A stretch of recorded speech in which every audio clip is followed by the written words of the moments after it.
Hello everyone and welcome to the 182nd episode of the Poorly Planned Podcast. My name is Benedict, you may know me better as BHL Hudson. Here we talk about movies, TV shows, a bunch of nonsense. With me as always is my friend, co-host, and in-person recording buddy, Frederick. You hear that crispness? You hear that crispy You don't shit? get that anywhere else. You don't get that shit online. God, is it good to be in person? It is great. We are back. I am in Scotland, and we're just having a great time. We stayed up till 2 a.m. last night, watching some UFC, got some Dominoes ordered. It was so good. Post-pub quiz, of which we lost. I think we came 5th out of 8. Not great. To be fair, there was a category about bird calls or whatever. A category and a half. Yeah, that was it was not a good quiz. That was a bit of a stinky one. I did request movie trivia, as I mentioned last pod, but didn't happen. Did not happen whatsoever. In fact, the opposite happened. They thought, fuck this guy. Well, this guy had bird calls. But since then, we have a couple things to talk about. I think we could throw in a couple of newsums. I know this pod, we're recording this on April 10th, so this one will be late, so there's definitely news from before now, but we thought we'd cover a couple topics, then talk a little UFC real quick. UFC? And then what you're all waiting for, our thoughts on the latest cinematic masterpiece from Illumination Entertainment. Beaches! There you go. I thought you were going to get a strong wahoo. Wahoo. That's my Yoshi. Fuck.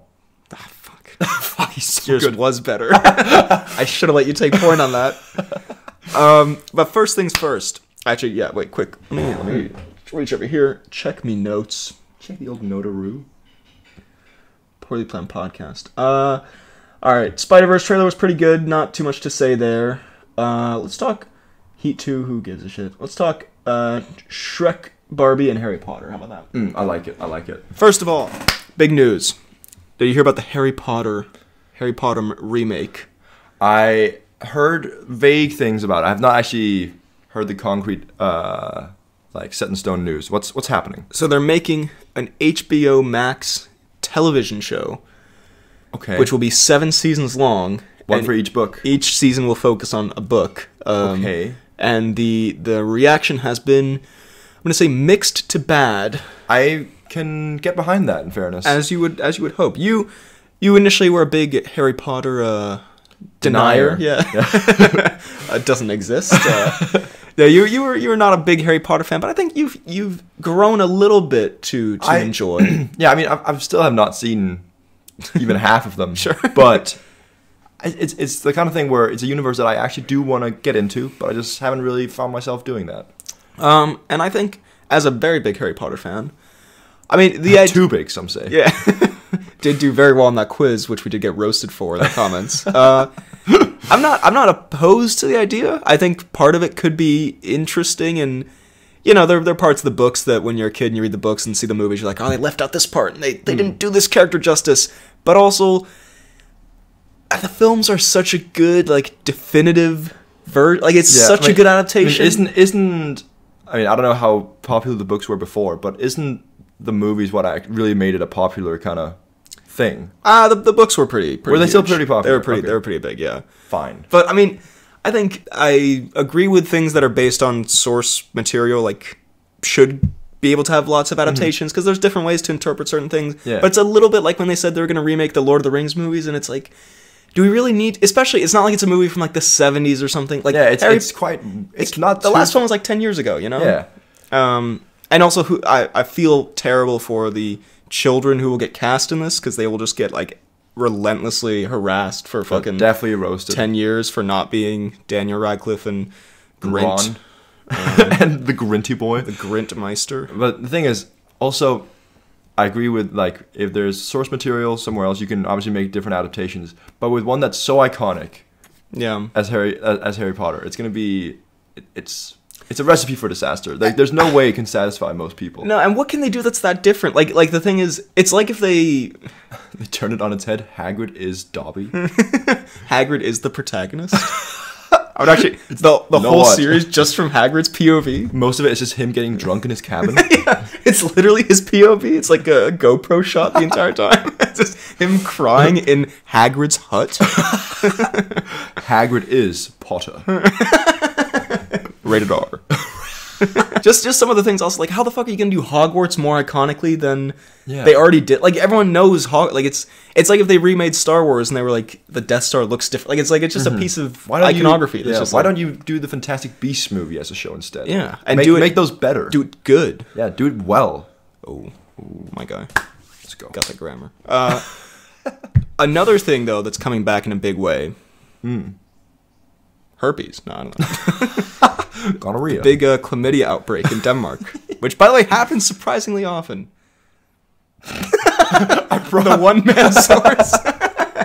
Start sweating. Zero. No, they would also, anyway. They would also like send out a school memo. It's like, oh, there's been a chlamydia outbreak.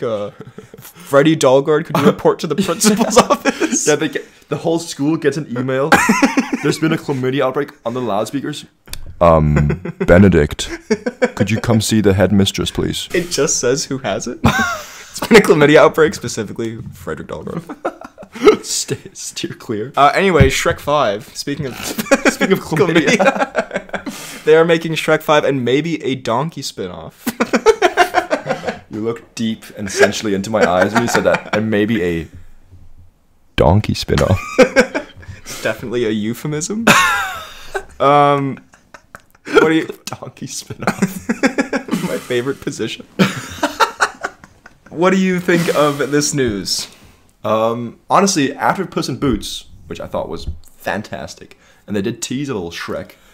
They did, yeah. I was honestly kind of excited for it, and I think if they do it in similar vein, then I think it'll be great. I don't see, like, because they're getting the same cast back together, which, like, they announced that as if it was some, like, big grand thing. I was like, I'd hope they would. Yeah. I mean, what is Mike Myers doing besides Shrek movies? Like, well, you say that, but he was in the Bohemian Rhapsody movie. he wasn't in Inglourious Bastards 14 years ago. It's true. He did do that show about him being 5 different Mike Myers on Netflix. Do you remember that? The Pentaveret or something.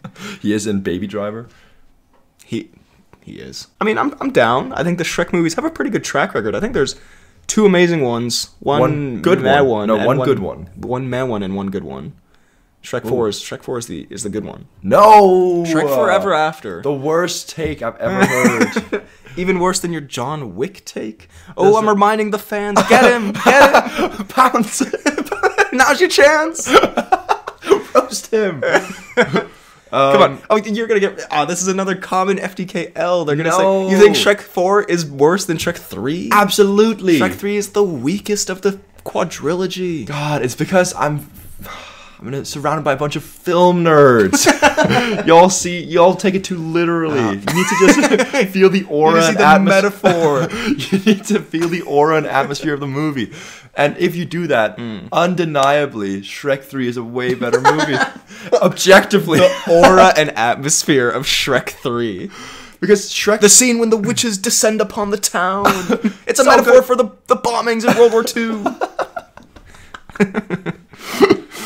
Shrek 4 is about the existential question of, would you give up your wife and children to be an ogre? It has Rumpelstiltskin? It's such a... It does have Rumpelstiltskin. It's such a... I don't know, it's such a bummer of a movie. But no. He finds the ogre resistance. Another one of my favorite positions. The ogre resistance.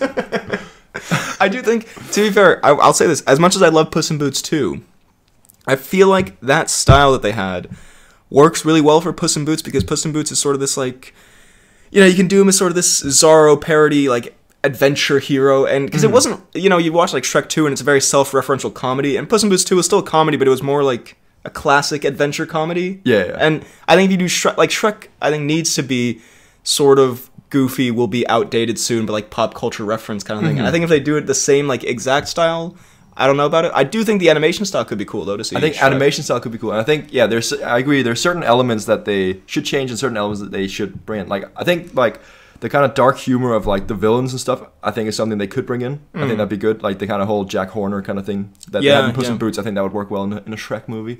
Yes. But yeah, a bit more just kind of goofy, but also a bit more, you know, have a few hidden meanings here and there, I think would also be good. As Shrek 3 does. As Shrek 3 is full of, really. As it is a metaphor for the trench warfare of World War I.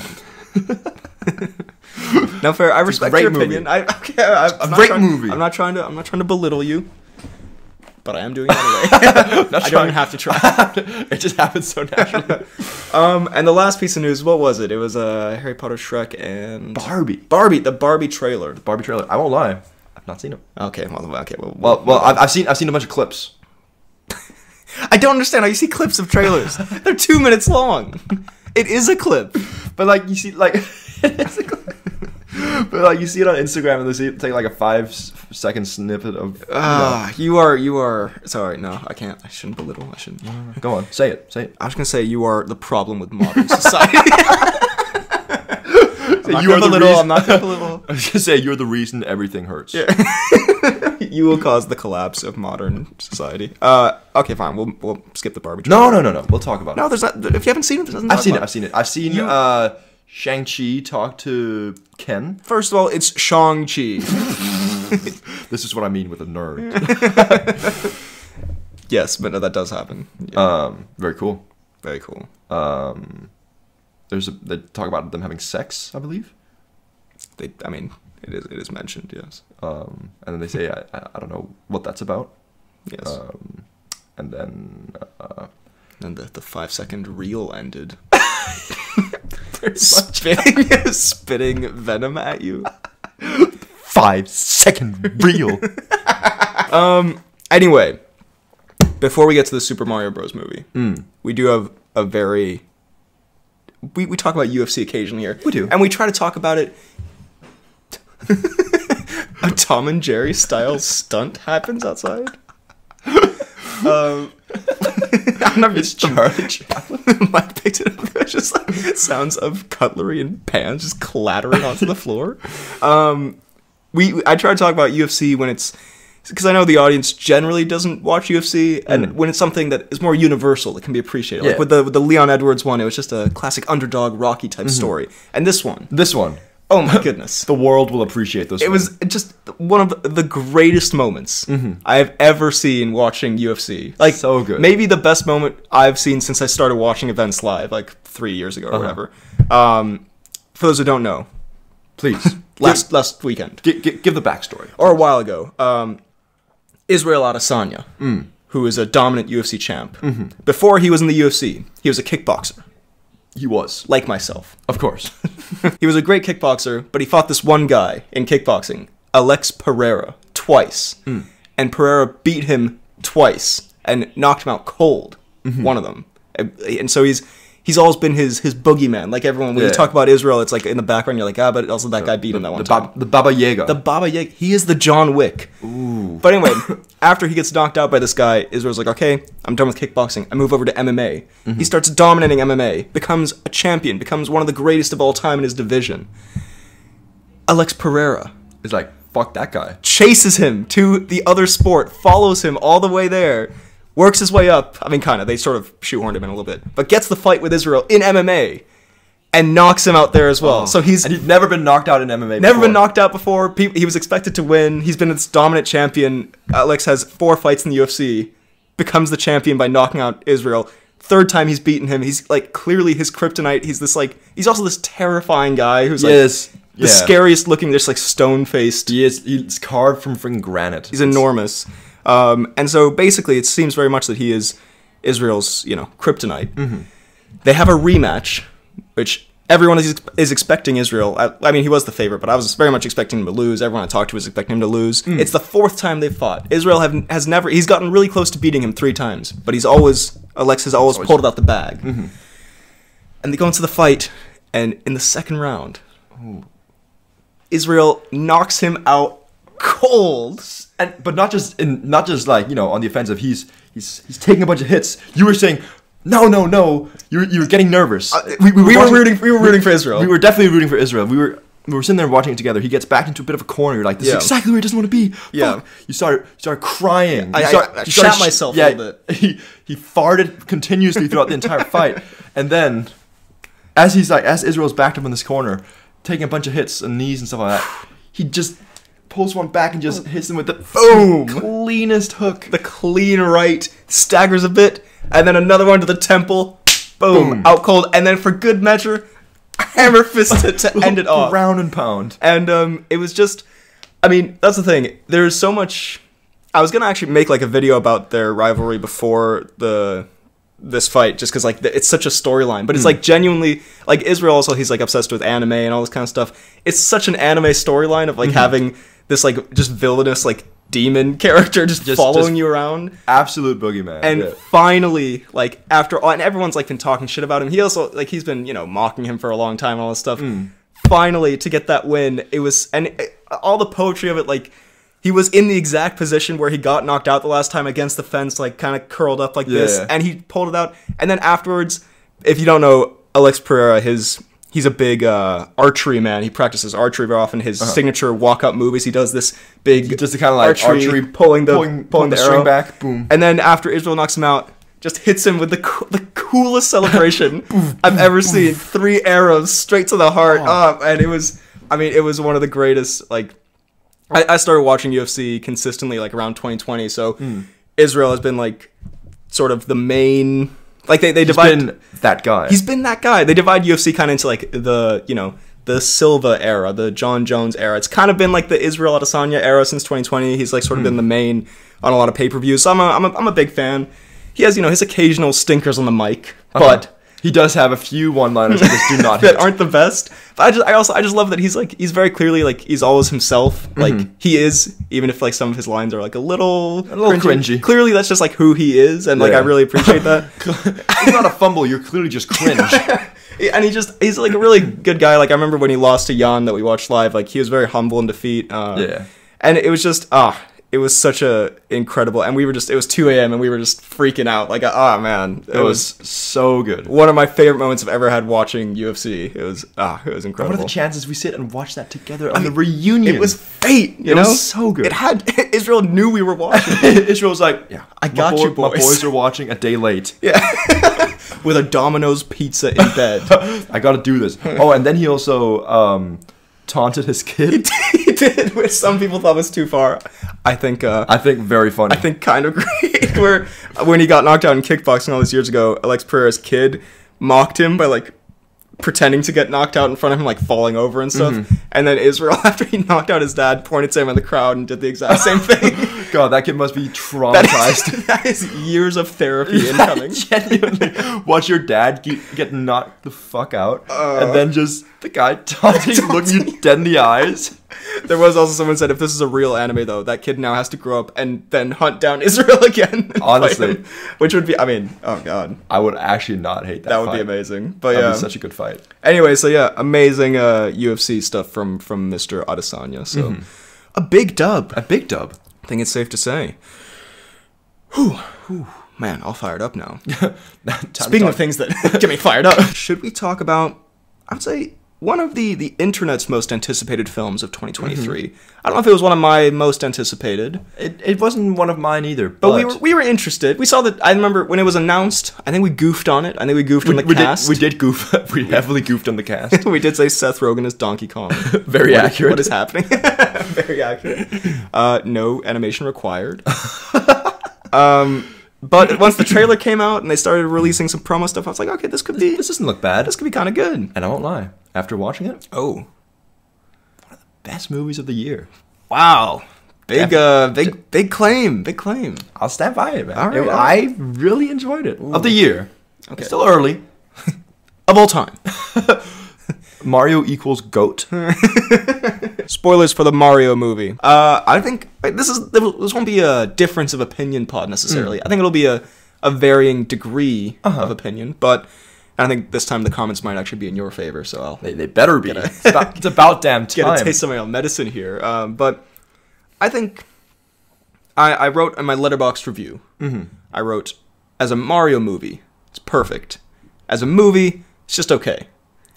Okay. And I think the reason that I would lean more towards you, instead of being kind of critical asshole film nerd, it is literally called the Super Mario Bros. Movie. Exactly. You're not going in to get a deep drama here. But the thing is, it did everything that you wanted it to, in my opinion.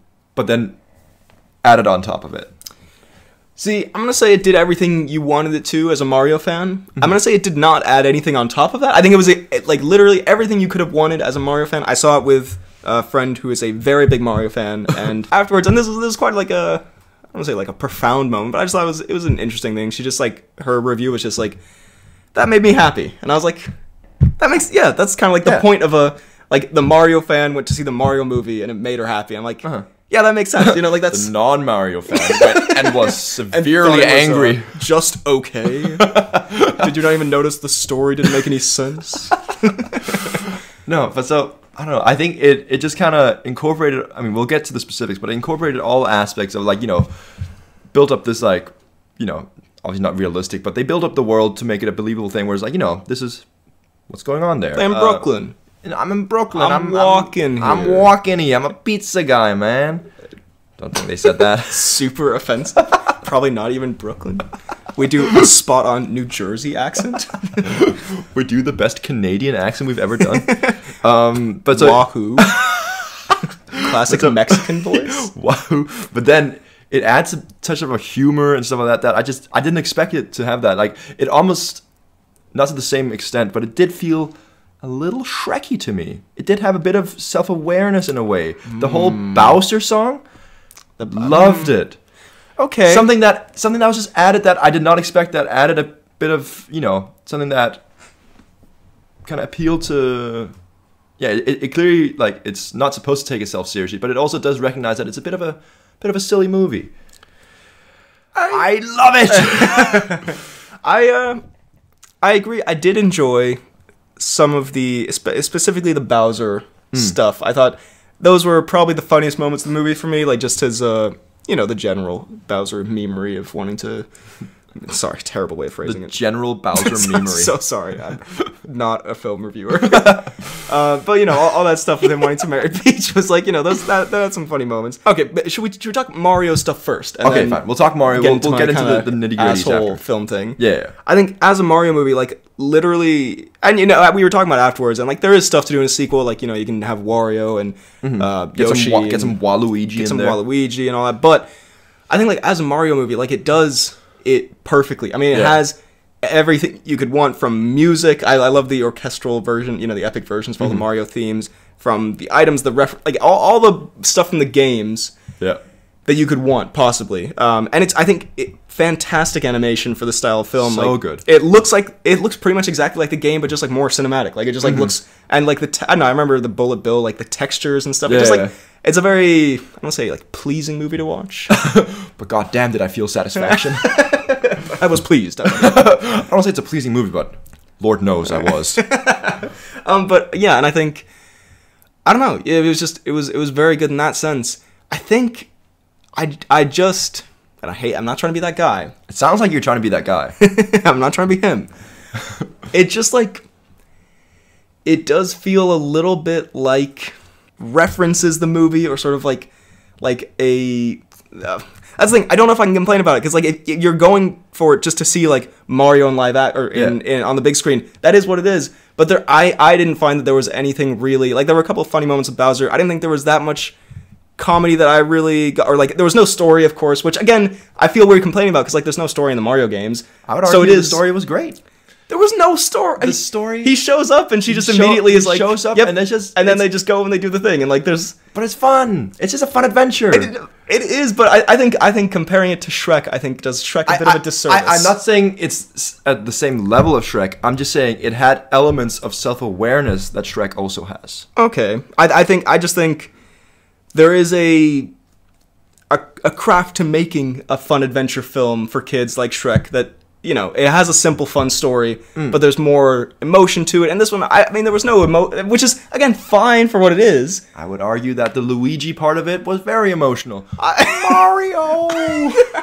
And then, when he finally saves him, whenever we're together, anything's possible. Yes, Luigi! You get it! It was like a... Luigi and Mario, the dream team. A Mickey Mouse Clubhouse type arc. I mean, it was like... It was the most basic kind of thing, which is fine. Again, it's fine for this kind of movie, but I don't think you can compare it to like a Shrek. I'm not comparing it to Shrek in that way. Sorry, okay. You can't call it Citizen Kane. This is not like The Godfather. Why are you saying that? You're putting words in my bus, sir. Right, okay. Which I don't appreciate. All I am saying, when I brought Shrek into this... When you evoked Shrek in when I pulled the Shrek card, is that this movie has similar levels of irony and self-awareness. Which... don't you give me that face. Never do you go to a Super Mario movie expecting Jack Black to drop the sickest song of all time. I mean, besides the Jack Black song. Besides all the self-aware stuff, there's no self-awareness. Like, which doesn't make any sense.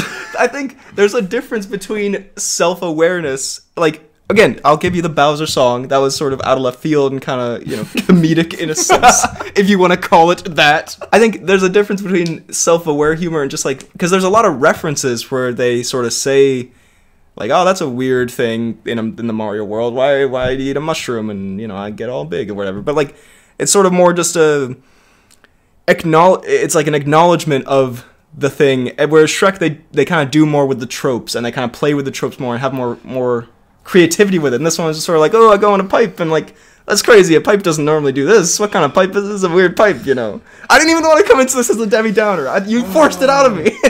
I forced nothing out of you, sir. You said you hadn't seen the Barbie trailer, and I was like, fine. I'll go to war today. Fine, we go gym. Again. Okay. I am not comparing to Shrek. You keep coming back. You literally just said, I know you're not comparing anything else besides this level of self-awareness. I'm saying I think they have different levels of self-awareness. That's fine. And I never said they didn't. This will actually break the pod. I am simply saying that it has self-awareness and irony that Shrek also has and does well. So you're saying it's as good as Shrek? I'm kidding. Let's drop back. Okay, fine. Let's talk cast. Just hear a beatdown ensue. Just fists on flesh. The horrible look there. Let's talk cast. Okay, yes. I thought cast pretty fantastic. Pretty great. I didn't have many complaints. I think the biggest laugh, honestly, that I had in the movie was Seth Rogen doing his Seth Rogen laugh as Donkey Kong. That was funny. Very good. It was so funny. Just I thought Chris Pratt weirdly worked very well. Like, there are, of course, times where you can be like, yeah, that's Chris Pratt, but I think you settle into it, and also the people who are saying, like, because the guy who does the voice in the games had a cameo in it. I don't know if the guy at the start when they had the commercial. Well, I feel like they also kind of almost addressed the voice they had like a little meme about it. And I think people who are like, oh, there's a guy in the game who does the voice. Why didn't they just get him? I think we talked about this. That would get fucking annoying. A full movie of like, wahoo, it's a me Mario. Yeah, and to have although some of us thought there was no emotion involved, but to have an attempt at an emotional scene with that voice. Sorry, to have an emotional scene with that voice wouldn't work. It would not. There's no range to it. It's meant for a video Mario, game. Where are you going? No, Luigi, no.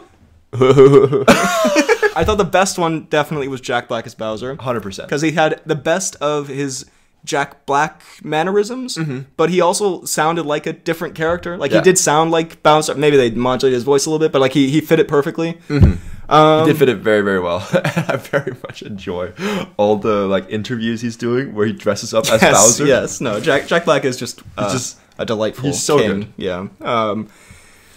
Who else is in this? I mean, I will say something that made me laugh very hard, and I hope she doesn't listen to this because she told me not to call her out on it, but I'm gonna do it anyways. Let's go. My girlfriend was sitting there. The moment Luigi started speaking, she's like, "That's Chris Rock, right?" I was like, "That's Chris Rock." Like, how the fuck is that Chris Rock? I can think of like maybe no one who sounds less like Chris Rock than Charlie Day. That is one of the most ludicrous comparisons I've ever heard. Goodness. Yeah. That is crazy though. It was very funny. Did you break it to her? Yeah. Then I broke up with her. Yeah. No, I think Luigi was also quite good. I thought he was great. Yeah, I think Charlie wasn't in it too much, but fit that well. And I'm glad he got his. Okay, wait. Actually, spoilers for the Mario movie. Put that at the start. I thought Luigi's a big moment at the end. I enjoyed that. I think that was the closest, because I think his big moment where he saves Mario. Yeah, I think not being a huge Mario fan myself, but I'm I think I'm a Luigi enjoyer. I think Luigi's my favorite. I'm always Luigi in Mario Kart, and it was I'm not a Mario fan. I'm a Luigi enjoyer. And I just also like as an arc in the film, you know, like that. I felt personally, that was the best, closest to like sort of an emotional beat that they had when Luigi comes in at the end. Fair. I liked the star at the end. You know, I mean, also, yeah. I'll be honest. Again, I've come in here. You know, we've come at odds with each other. We've grinched it up a bit. I have specifically. Yeah, I mean, I've tried to be very positive about this movie. But I have to say, like, Shrek! The underlying thing of, like, you know, that I thought there wasn't much substance beyond, like, Mario stuff isn't really a problem for me because I thought all the Mario stuff was fantastic. Like, the action scenes, the Mario Kart scene I thought was amazing. Mario Kart scene was very The funny. Donkey Kong fight. The whole Donkey Kong land, very cool. Yeah, no, it like... And it's really good... It does a great job of bringing that world to life, and that's what it's meant to do. That's the thing.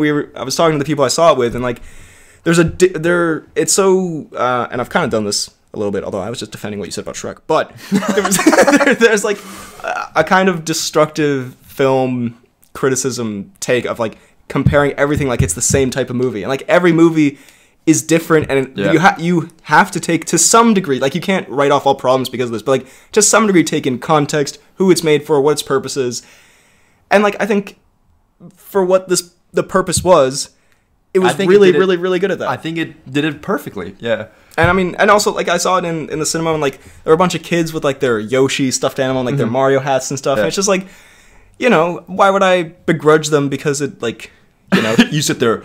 Yo, kid, this is nothing compared to Shrek. But, like, yeah, because there was a couple moments in the movie where I was like, well, that doesn't really make any sense. And I was like, why would I... Who gives a shit? It's like... Well, you do, apparently. Clearly. So why don't they take all the mushrooms... If they have the thing at the training course where you can get all the mushrooms, why don't they just take all the mushrooms with them? That's what I was thinking. That was the thing I was thinking. That was the thing you were thinking. I had it buried deep inside me, so I'm glad I got it out here. I'll say in the cinema experience kind of thing, I had a very delightful experience as well with... In that I kind of sat towards the front, mainly because those are the cheapest tickets, which is what we'll probably also do with Woody if it's... Because those are usually also the best tickets because there's a weird like seating arrangement where the seats are very far back. Anyways, sure, doesn't matter.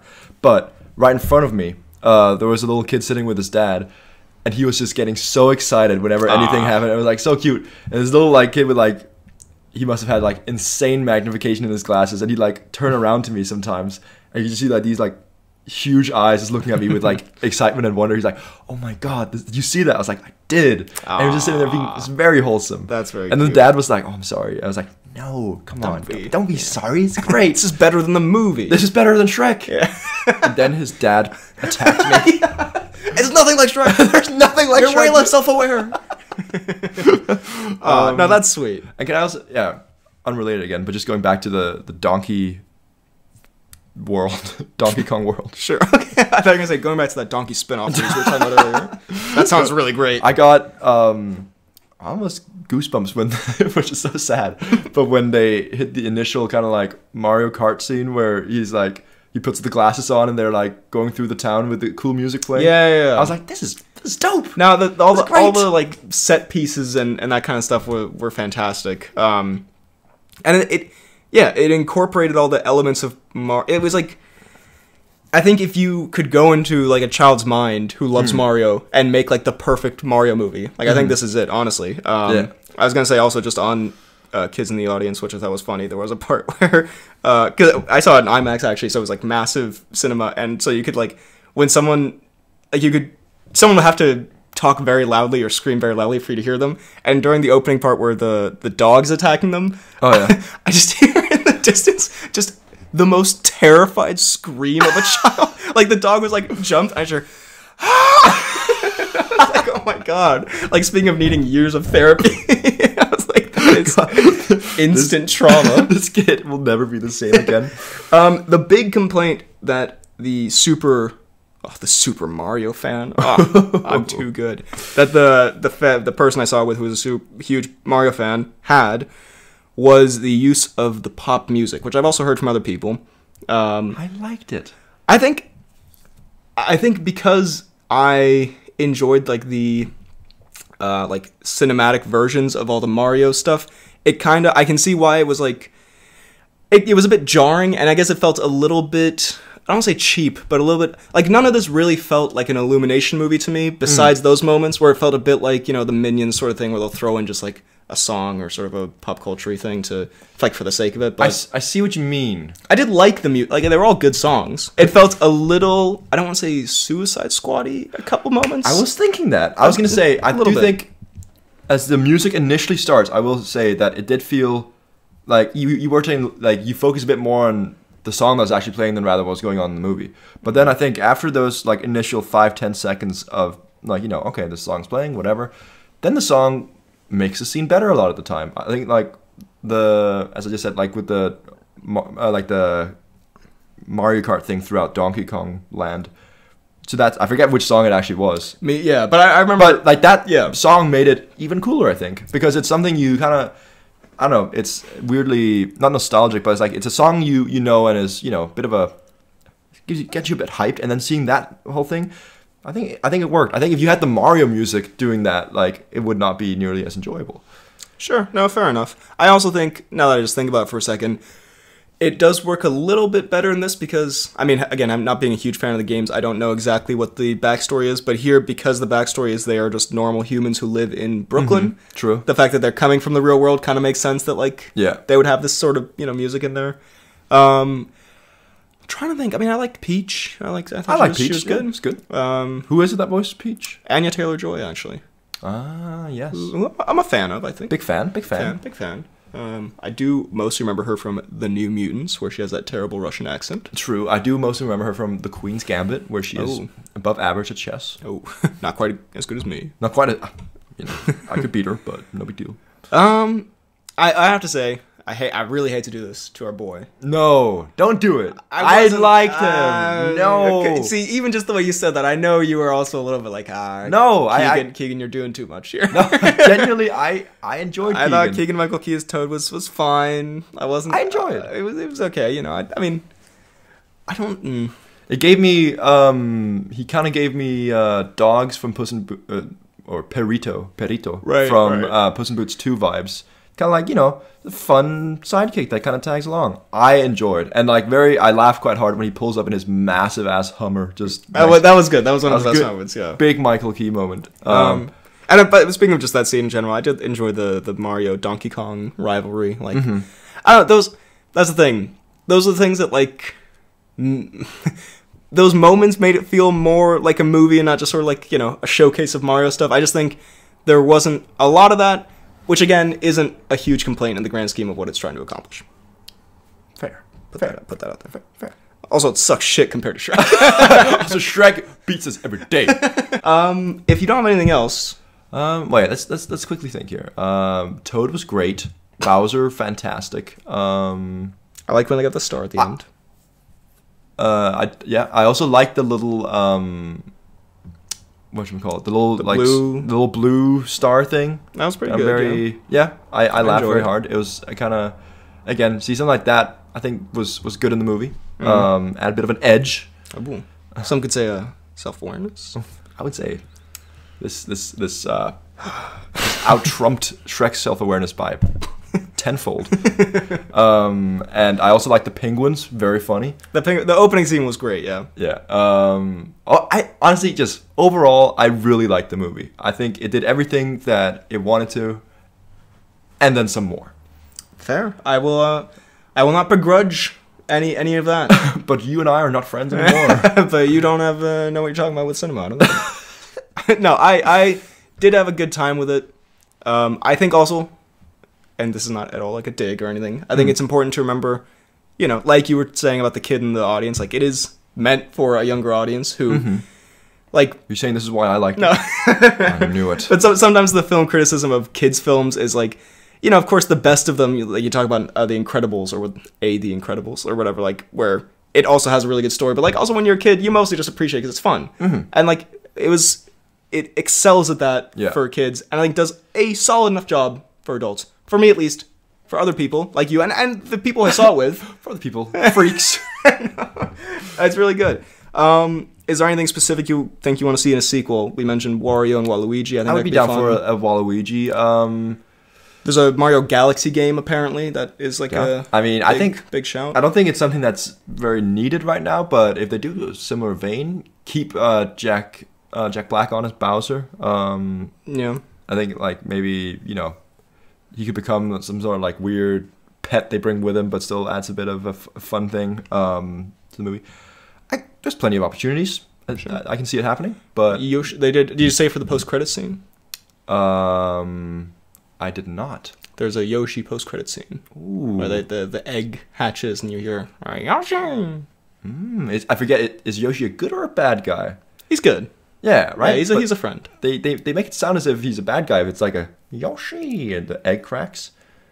Yeah, I think it was more meant to be just like a Yoshi. Yeah, it's not like a Yoshi. It's a yeah, it's a wahoo.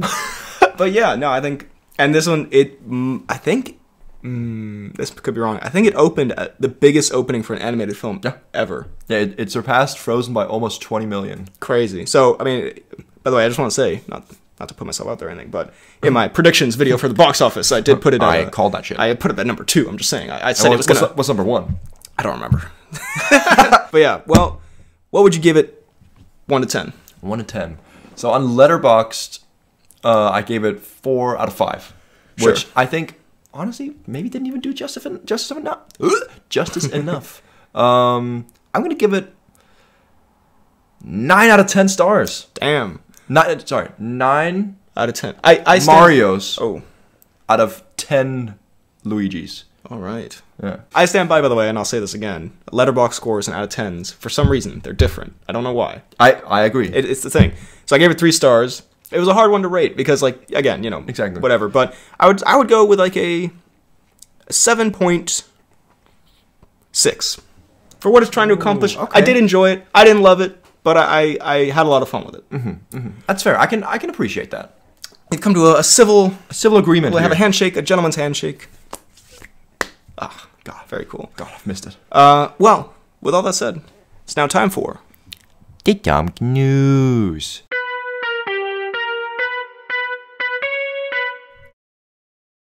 By the way, yeah, this was recorded April 10th, so, this won't be current in any sense. Oh, sorry, I did Tom.Cruise. They said we can my open favorite that website. My favorite website. Let's see some Tom Cnews. All the stars. Every star who has spoken about receiving the Tom Cruise coconut cake. Oh, goodness. This is the saga continues. from people.com. Well, let's go through it. Rosie O'Donnell. Oh. Cool, I guess. Okay. Jay Ellis. Who's Jay Ellis? Who? Cruise's cake is so renowned that his Top Gun co-star Jay Ellis flew it to Mexico. Oh, God. Jay Ellis. Is this guy from Top Gun Maverick? Yeah, I guess so. Okay. Tom Hanks. Well, we knew about that. Oh, we knew. He devours that shit. It's a mathematical proof that if you just keep cutting everything in half, you will never run out of Tom Cruise cake. Angela Bassett and Courtney B. Vance. Okay. Go off, Angela. Yeah, but I only ate it. Anyway, what else were you supposed to do? Ellen Dakota Fanning. All right. Kirsten Dunst. Miles Teller.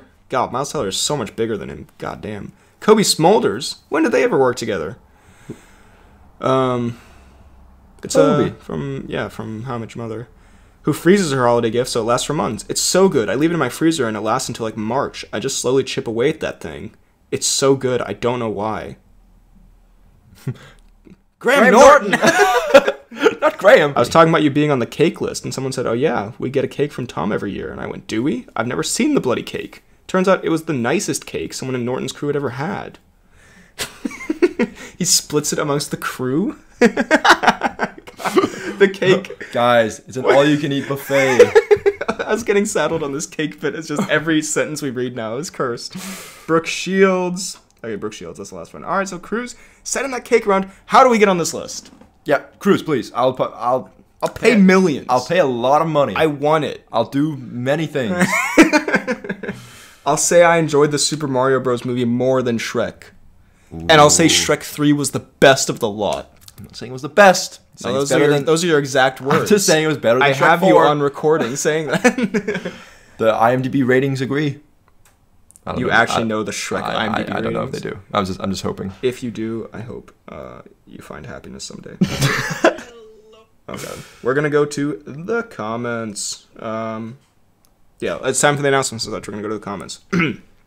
Alfeld says, thank you for finally listening and doing my suggestion, but I have some ways on defeating Mario. Spoilers for the Mario movie. Good, we didn't read this beforehand. Okay, nice. Get Donkey Kong and or Bowser to beat him up. Beat him emotionally with his dad because of his and Luigi's inability to get a job as plumbers. That is good. That's a psychological attack. I like that. Put him through a painful training course. Sick a dog named Francis on him. I think that might be the best one. Have him be eaten by a giant eel. And the fact of Mario being small plays an important role in the movie. So yeah, so we really called some stuff here. Yeah, very good shouts, Al.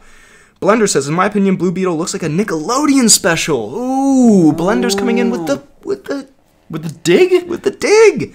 Let's see, people are going to war.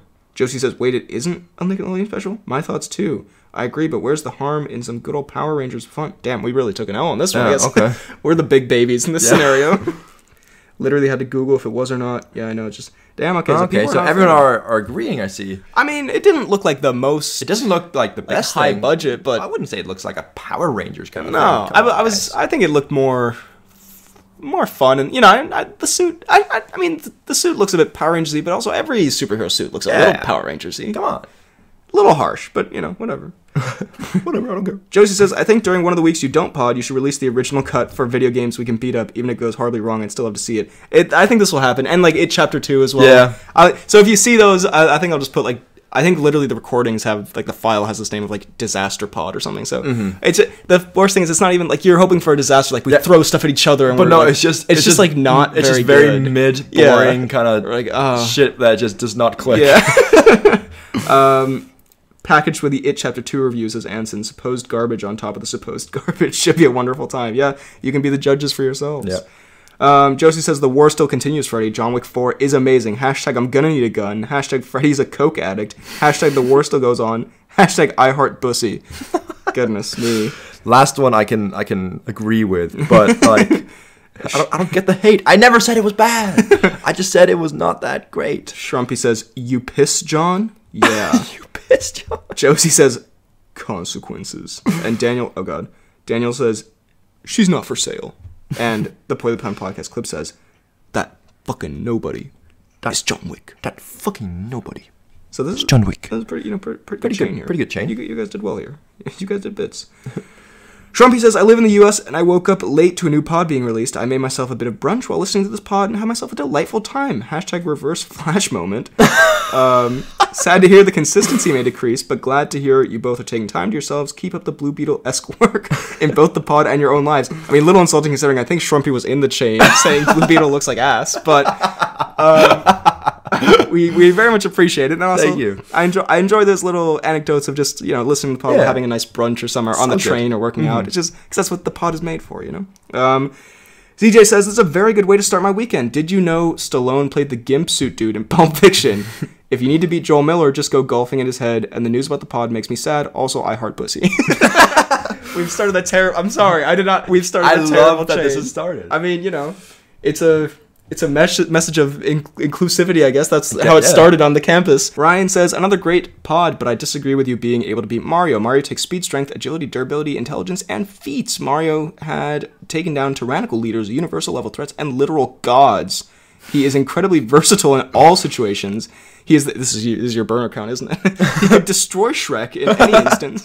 He's the strongest in his universe, while you two are only above average in the real world. You need to brush up on your Mario lore. Tell us how you really feel, Ryan. Ryan coming in with the heat. First of all, I appreciate the above average in the real world. That's nice. We'll take that. I mean, it's still a little condescending. I mean, a little bit. While you two are only above average. But fair enough. I guess, you know, that's fair. I will say also, this pod is nonsense. just to be clear. Amson says, oh my word, that World War in the last pod's comment section was absolutely glorious. I almost wish I could have gotten involved, but I only just watched the first John Wick last week, so I think you both have very balanced takes overall. Some big L's, but some big W's as well. Let's go. But speaking of L's, the live-action Moana announcement is the single most gargantuan L in the Dwayne the Stone Jonathan history. Legitimately kind of pissed at the very existence of that project, actually. I pray that it gets cancelled so Disney can put that money into more original animated projects, or just anything other than this remake, actually. The original Moana is such a banger, and I don't want to see it desecrated. All hail Crab Lord. Tamatoa? It's a big old crab with a treasure on its back. Right. I couldn't have said it better myself. Very true. Daniel says, another really great and enjoyable episode. Keep up the Mario-esque work. Thank you, Daniel. And it's so good to see the return of the characters you can beat up episodes return. But put some respect on Yoshi's name. He would rack both of you up. Is that like a phrase that I'm not familiar with? About to rack you up, bro. Just putting that out there. Ad Freddy has redeemed himself a little bit by liking Prime. When BHL did not, so big FTKW. Hashtag RIP weekly upload schedule. Astute. But thank you, Daniel. The Poorly Planned Podcast Clips says, great episode, keep up the great work. Thank you, the Poorly Planned Podcast Clips. This is us. No, I do not run that account, but he does make clips out of the pod, so shout out. Or she. Super Mason says, don't worry, Frederick, I like your movie opinions. I haven't seen John Wick 4, though, so we will see if it was an L or a W. Hashtag my father is a pastor. What is that in reference to? Is that something we said? Is that something we said in this episode? I don't know. We just say so much shit that I forget. forget. Sometimes like, sure, yeah. My father's a pastor. I've heard Bussy. But if not, you know what? I mean, sure. Thanks for the info, I guess. Thank you. My father's a pastor. Connor Beer says, as someone that watched WrestleMania live, I laughed my ass off when I saw KSI's face inside a Prime bottle during Logan Paul's match. It was sort of amusing to see him get frog splashed. And Cal Levy says, do you think superhero movies peaked in 2019 in terms of popularity? Because besides No Way Home, there hasn't been a massive event film that everyone and their mom sees. I would agree. I think this could also be an interesting topic for discussion sometime. Mm-hmm. But if you think about the movies, I mean, obviously COVID didn't help. But there hasn't been, that movie. And I think definitely the fatigue is setting in. Shazam didn't do great. Ant-Man didn't do great. Mm-hmm. Because also I think the quality's declined a bit. The fatigue setting in. People are kind of just moving on a bit. They're like, yeah, it's whatever. The MCU, which was like the leader kind of flagship thing, is going down a bit. Definitely peaked at like the last Avenger movies. Yeah, so I would agree. I agree as well. And then we go to the fan page, which again, this is recorded April 10th, but even now we have some stuff to look at. Some great stuff, actually. Yeah, he returned with a vengeance. We have the biggest lies in the universe. The earth is flat. Hot dogs are made of dogs. You can tell us the truth. We won't be mad. And then from the pod, you'll hear it in the edit.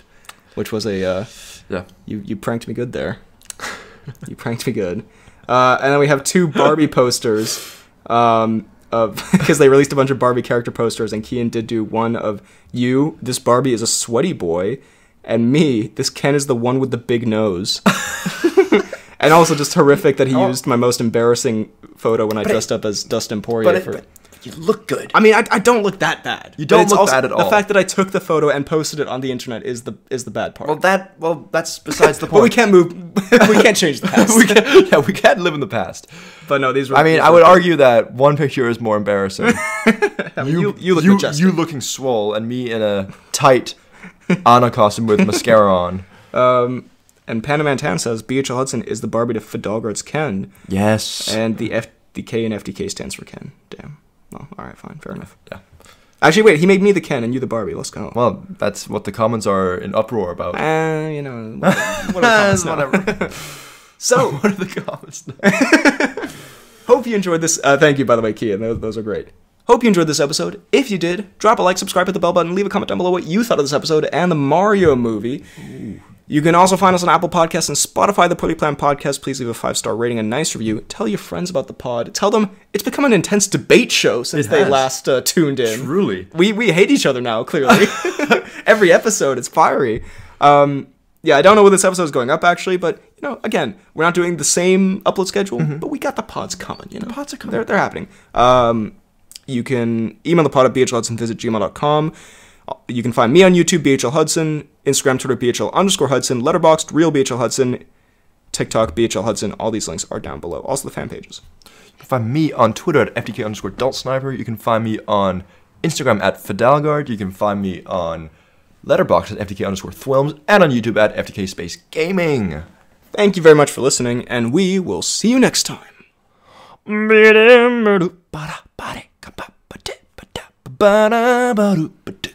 Mario's better than Shrek. I'm deleting the pod. This is not going up. Cancelled.